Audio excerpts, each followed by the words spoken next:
When we started last time, we were working on the bumper. So now with my newfound knowledge, I know that the top part of the bumper is going to get darker as it gets close to the white edge, right? We talked about that. So I'm going to go in here and create it slightly darker as it gets closer there, right? That's kind of a cool thing. And clean that up a little bit. Okay, so that's kind of a cool deal. Now, I want to talk about this area right down here, right underneath the bumper, where there is, there's a little bit of a driving light. Within this area here, there's actually, it's sectioned into, there's little fins. If you look closely, there's some little slightly white lines that are going across that area. So, I'm going to try and help facilitate that a little bit by creating that same thing. So I'm going to alternate between a dark line and a light line as I'm filling this area in. Let's see if I can find a good example. Oh, here's one on this one. So what you really have is something more like this, if you can see that. Pop your head up for a second. That has some very light lines going through here in the dark, and that's just to give you some sort of structure. At very minimum, I would shade horizontally in here. Okay, so I'm making these alternating bands, light band and then a white band. It's pretty average. And so as I'm filling in the value here,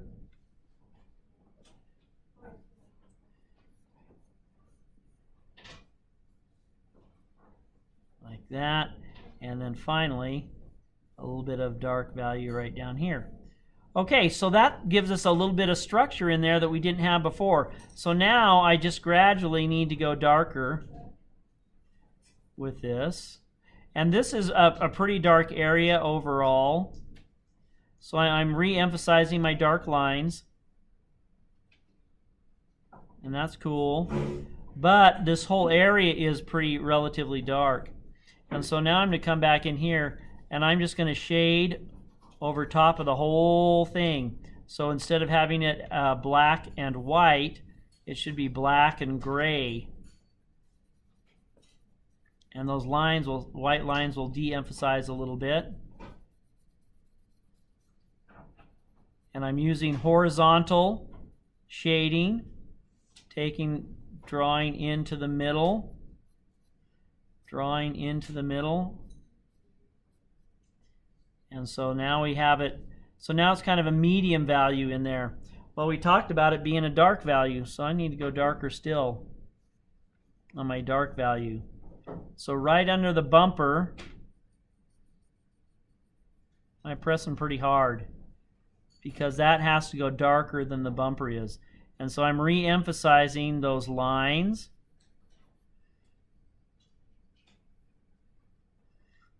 With an even heavier application. Got to go dark.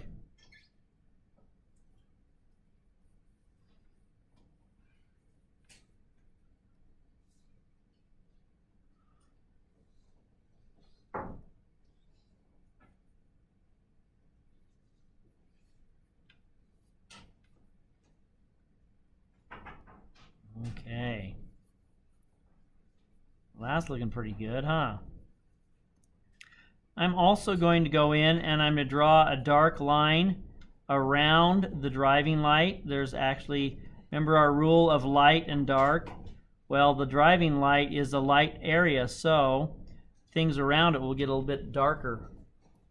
Okay, now I'm going to go back in again and darken up the value of the white areas that were in there that are now gray. So now we're changing more to a medium to a dark gray within that area.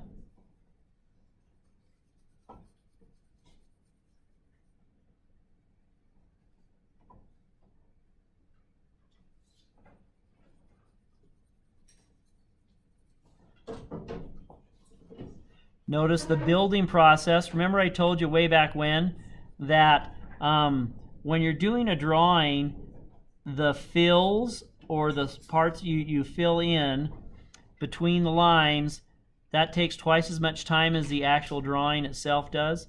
Well, you're probably noticing that the amount of time I'm spending in getting the values right in this one area.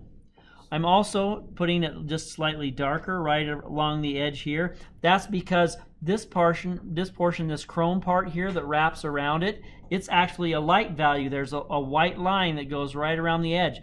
And so if we're following the light gets lighter and the dark gets darker, this darker area back here needs to get even darker still. And so that's the reason for those lines. Okay, I'm gonna put another coat on here since I'm gradually going darker. We just want it to be a hint of the lighter value in there. It's mostly dark.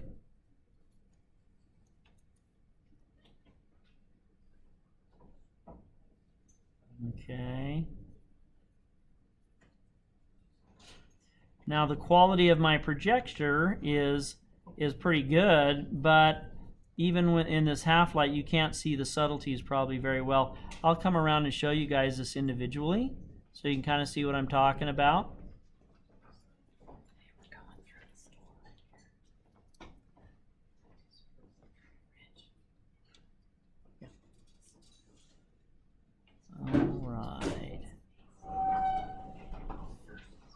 Okay, and so now that's created a fairly dark area on that. Now the middle one, there are no little flow fins or anything like that to help the air flow through. This is just a dark area in here, and it is probably the darkest area on the car on those, so just be aware of that. I'm going to pull this out a little bit.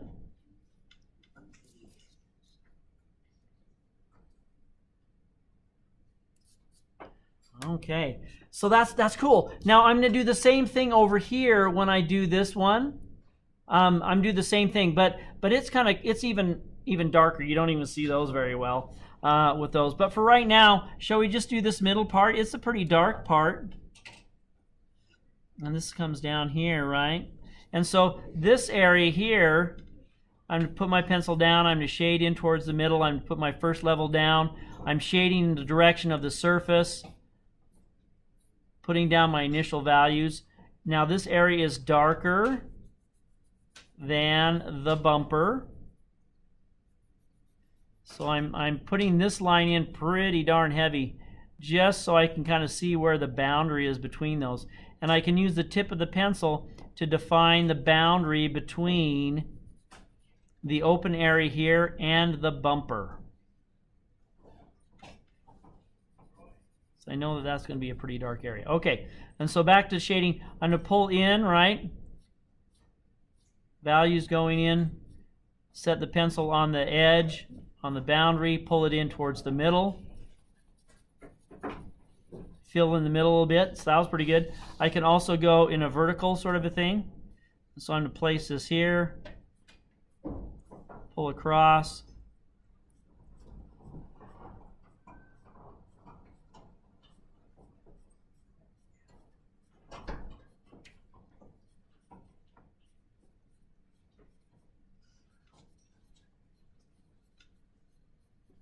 And it's just a matter of putting all those values in. Okay, I'm going to pull down from the bumper towards the middle. Building up your values slowly. It's not a race. He who gets first does not get more points than he who finishes last. That's the nice thing about drawing. Usually I find he who finishes first gets the least amount of points, because they rushed, they didn't do everything that was necessary. Okay, cross hatching, all right? First we're going to do the hatching in here, taking care of these values to put them in on the diagonal. We want it to be a solid fill, so I'm coming in on the diagonal, pushing towards the center on the one side. Now I'm going to pull down from the diagonal to go across, creating a hatching effect.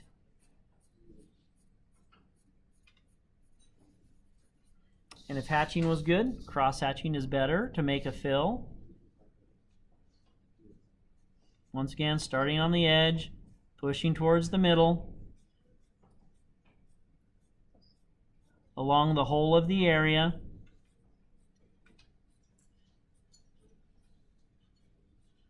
Coming back to the other side, same deal.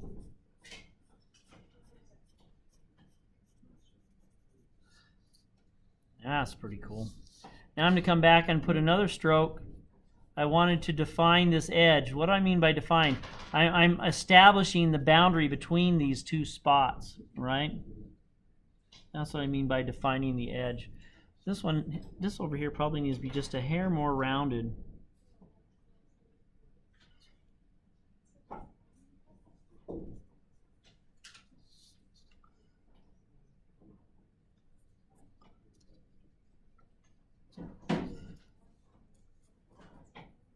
Okay, I'm going to try and shade over all the little white spots, because this has to be my darkest dark, and if there's little white spots in there, that's really not going to work, is it?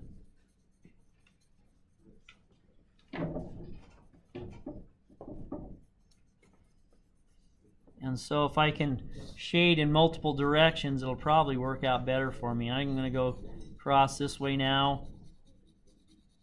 The traditional rubby sort of a thing, back and forth, back and forth, back and forth.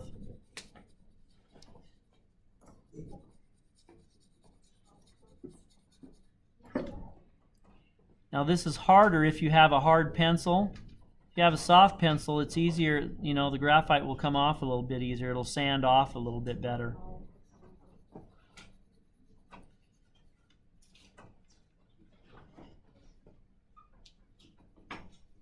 Here's another little thing you want to do. If you're trying to get a complete fill, if you make little circles, that's another thing you can do, is making little circles to create your fill. That works really well.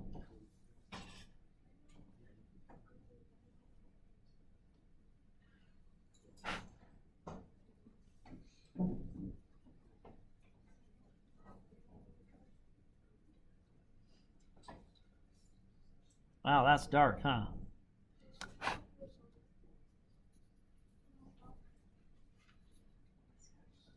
Okay. Deep.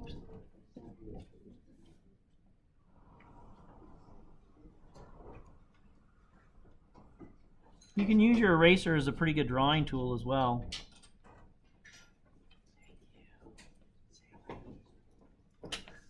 Okay, wow, that's coming in pretty good, huh? I usually start with the dark and then work towards the light on that. In other words, I start with the darkest dark areas first, and then I gradually go to the lighter areas. That way I have a truer read of what it's trying to do. I'm going to continue on and work in this area over here. When I jump into a new area, I'll kind of let you know.